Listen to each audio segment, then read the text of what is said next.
ôn ở cái này mà lên anh đọc một mùi tôi này mùi pi bay buồn pram tô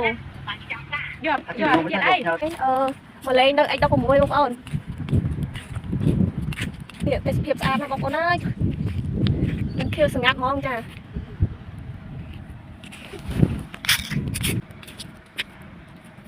hay kê công tử sang xong kia thay pi tia đây bông ôn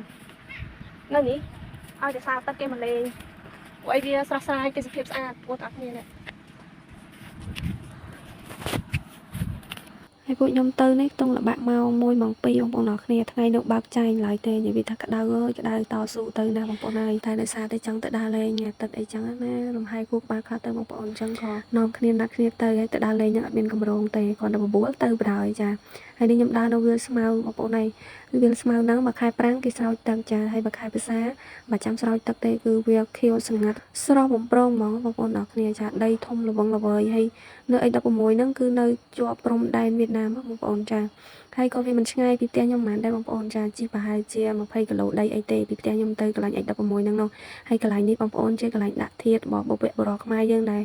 ជាវីរៈជនតស៊ូការចំនួនសម័យសង្គ្រាមបងប្អូនចាហើយមកកន្លែងនេះបងប្អូនអត់ខ្វះកន្លែងអង្គុយលេងទេបងប្អូនហើយចាខ្ញុំបានមកលេងនៅទីនេះជាលើកទី2បងប្អូនអរគ្នាឲ្យតែបានមកចំពេលខែភាសាអញ្ចឹងរហូតខែភ្លៀងអញ្ចឹងវាស្រស់ចាទេសភាពគឺស្រស់ហើយចំណែកកន្លែងនេះវិញជាកន្លែងតារាងបាល់បងប្អូនអរគ្នាចាតារាងបាល់ទាត់បងប្អូនឲ្យទៅពេលសារទឹកគឺមានបងប្អូនជើងមកទាត់បាល់ប្រកួតបាល់អីកន្លែងហ្នឹងឯងហើយចំណែកកន្លែងនេះវិញជាកន្លែងស្រះទឹកសុបនិមិត្តគេចាទឹកនេះគឺគេបូមចេញបូមចូលអញ្ចឹងណាបងប្អូនអរគ្នាចាចុងវីដេអូនេះមានតែប៉ុណ្្នឹងទេសូមអរគុណបងប្អូនជួបគ្នាវីដេអូក្រោយទៀតអរគុណបាយបាយ